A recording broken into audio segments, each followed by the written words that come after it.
नमस्कार। आज हम सभी कक्षा 7 विषय संस्कृत पाठ संख्या 2 दुर्बुद्धि है विनश्यति पढ़ेंगे, यानी दुष्ट बुद्धि वाला नष्ट होता है। इस पाठ को हमने पढ़ लिया था, कुछ हमने अभ्यास प्रश्न भी कर लिए थे और जो बाकी है वो अभ्यास प्रश्न आज हम करने जा रहे हैं।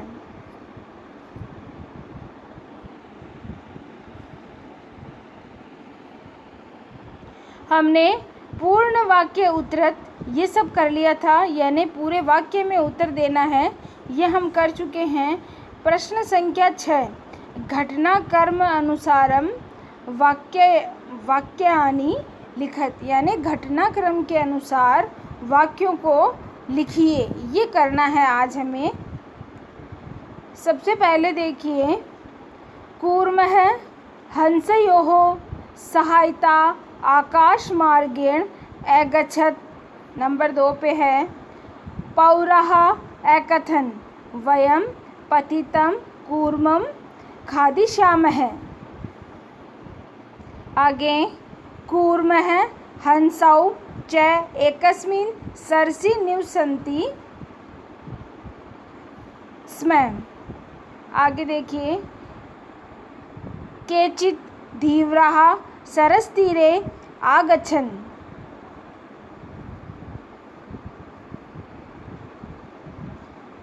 कूर्मः अन्यत्र गन्तुम् इच्छति स्म।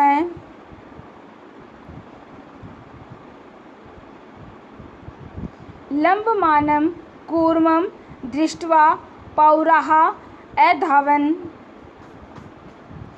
वयं श्वः मत्स्य कूर्मादीन् मारिष्यामः इति धीवराः अकथन्। ये जो लाइनें लिखी हुई है, इनको हमें घटनाक्रम के अनुसार जमाना है, क्रम से जमाना है कि पाठ में सबसे पहली लाइन कौन सी आई थी, दूसरे नंबर पे कौन सी लाइन आई थी, वो इसमें हम क्रम से जमाएंगे और साथ में इनका हिंदी अनुवाद भी देखेंगे।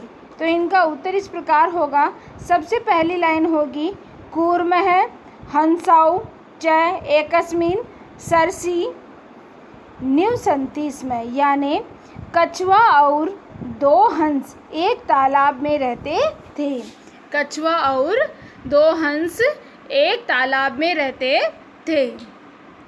आगे देखिए, केचित् धीवराः सरसतीरे आगच्छन्, यानी इसका हिंदी अनुवाद इस प्रकार होगा कि कुछ मछुआरे तालाब के किनारे आए। कुछ मछुआरे तालाब के किनारे आए।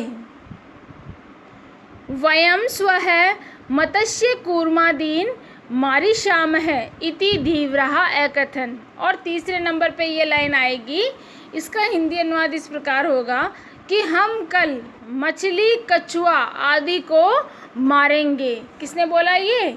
ऐसा मछुआरों ने कहा। किसने कहा? मछुआरों ने ऐसे कहा कि हम कल मछली कछुआ आदि को मारेंगे। और आगे ये लाइन आएगी, कूर्मः अन्यत्र गन्तुम् इच्छति स्म, यानी कछुआ दूसरी जगह जाना चाहता था। जो कछुआ था वह दूसरी जगह जाना चाहता था। आगे ये लाइन आएगी, कूर्मः हंसयोः सहायता आकाशमार्गेण अगच्छत्, यानी कछुआ हंसों की सहायता से आकाश मार्ग से गया। कछुआ हंसों की सहायता से आकाश मार्ग से गया।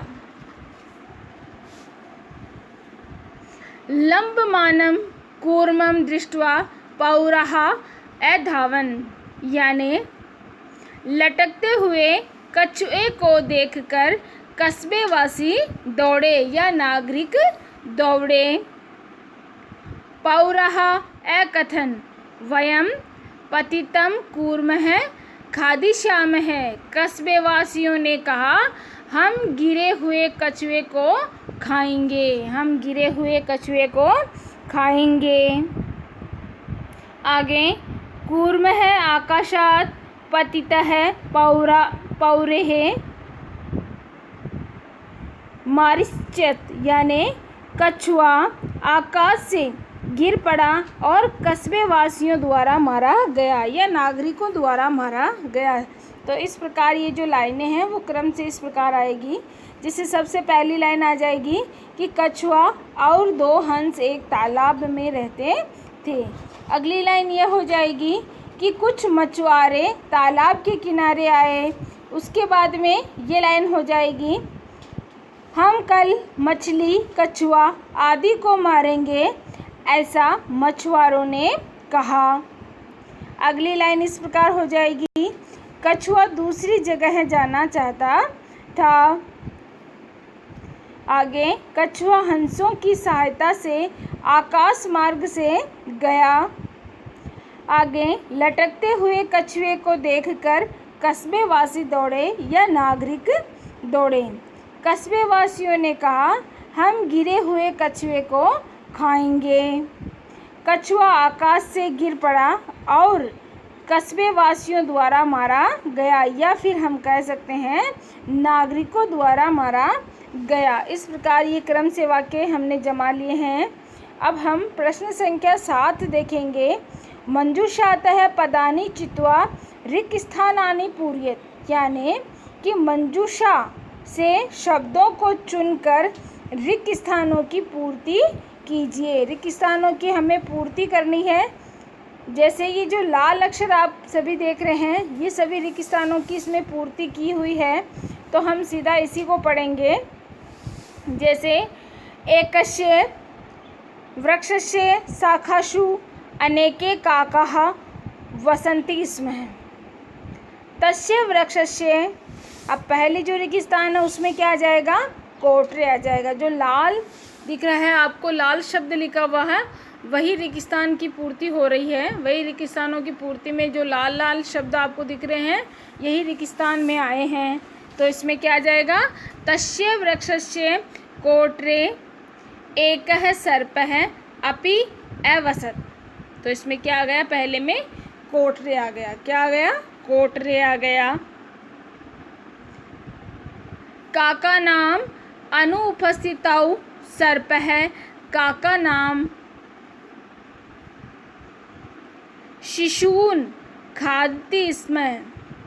काकः, अब दूसरे में रिक्त स्थान में क्या आ जाएगा, दुखितः। क्या आ जाएगा, दुखितः, दुखितः आ जाएगा। आसन तेषु एकः, अगले में आ जाएगा वृद्धः। क्या आ जाएगा, वृद्धः। तेषु एकः वृद्धः काकः उपायम् अचिन्तयत्। अब इसमें अचिन्तयत् आ जाएगा।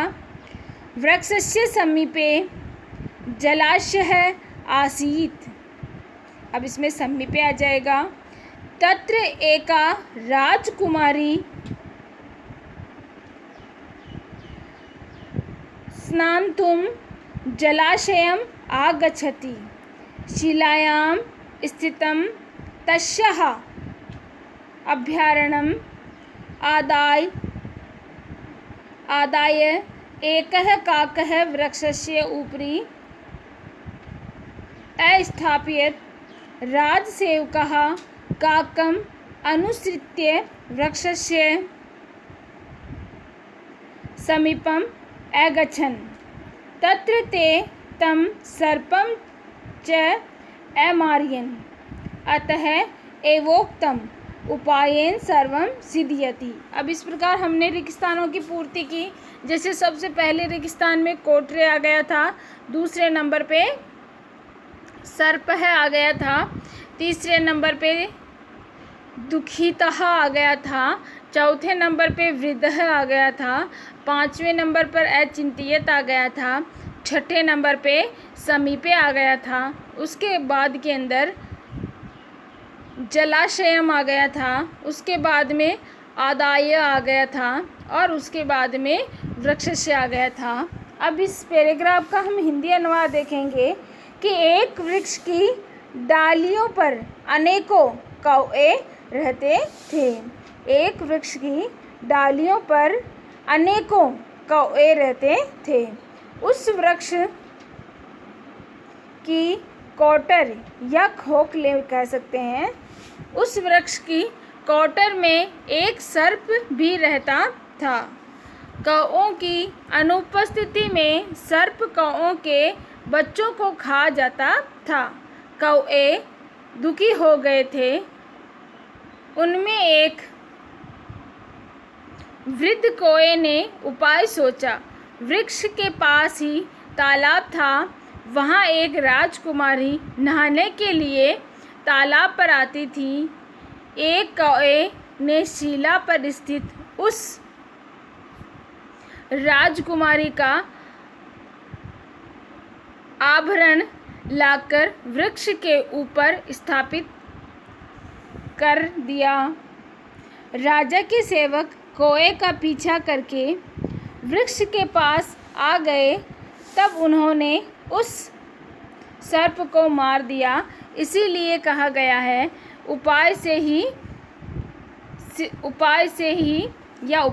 सभी की सिद्धि होती है, यानी उपाय से सभी कार्यों की सिद्धि होती है। तो ये कहानी है जो पहले अपने किताबों में आ चुकी है कि हम ऐसे इसको बड़े रूप में भी दी और इसमें अपने क्या है छोटे रूप में दे दी कि किसी पेड़ पर बहुत सारे कौवे रहते थे। पेड़ बड़ा था, उस पेड़ की कोटर में एक सर्प रहता था और ये कहानी वही है। और जो सर्प था वह कौवे के बच्चों को मार कर खा जाता था। तो उनमें से एक जो वृद्ध कौवा था उसने उपाय बताई और उस उपाय के अनुसार कौवे ने कार्य किया कि पास में एक तालाब था, वहाँ राजकुमारी नहाने आती थी। उसके जो आभूषण होते हैं पहनने के वो वहाँ पे थे। तो उनमें से एक उठाकर एक कौवा लाया और सर्प की जो कोटर होती है सर्प के बिल के ऊपर उन्होंने डाल दिया। राजा के सैनिकों ने ये देखा तो उन्होंने सोचा कि सर्प ने ही यह चुराया है। और जैसे ही सर्प बाहर निकला अपने बिल से तो उन राजा के सैनिकों ने उसको मार दिया। तो इसीलिए कहा गया है कि उपाय से सभी कार्यों की सिद्धि हो सकती है। उपाय से कोई सा भी चाहे कितना भी कठिन कार्य हो उसको हम सिद्ध कर सकते हैं, उसको हम अच्छे से कर सकते हैं। आगे देखिए, ध्यात्वयम् इयं कथा पंचतंत्रम् इति ग्रंथात् संपादितं कृत्वा उद्धृता। पंचतंत्रस्य लेखकः विष्णुशर्मा। पंचानां तंत्राणां समाहारः पंचतंत्रम् इति। अतः पंचतंत्रस्य पंचः भागः सन्ति। मित्रभेदः, मित्रलाभः, संधिविग्रहः, लब्धप्रणाशः, अपरीक्षित, कारकंच आदि। अस्मिन् पाठे अन्वसरे भाषणेन कथं सर्वनाशः भवतीति दर्शितम्। क्वचित् मौनं कार्ये साधकं भवति। यथोक्तं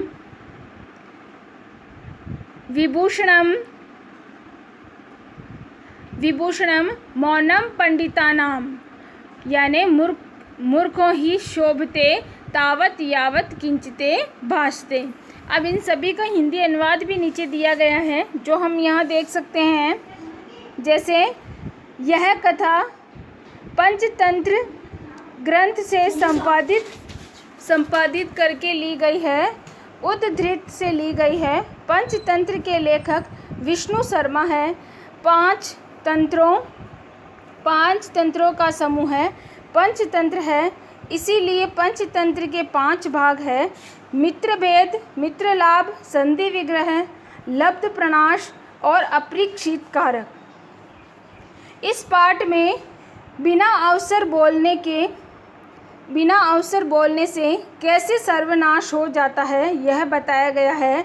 दर्शित किया गया है कि कहीं चुप रहना भी कार्य सिद्धि करने वाला होता है। जैसे कहा गया है, चुप रहना यानी मूर्खों का आभूषण है। चुप रहना या मौन रहना मूर्खों का आभूषण है। मूर्ख तब तक ही शोभा पाता है जब तक वह कुछ बोलता नहीं है। इस प्रकार अपने पाठ समाप्त हो चुका है। धन्यवाद।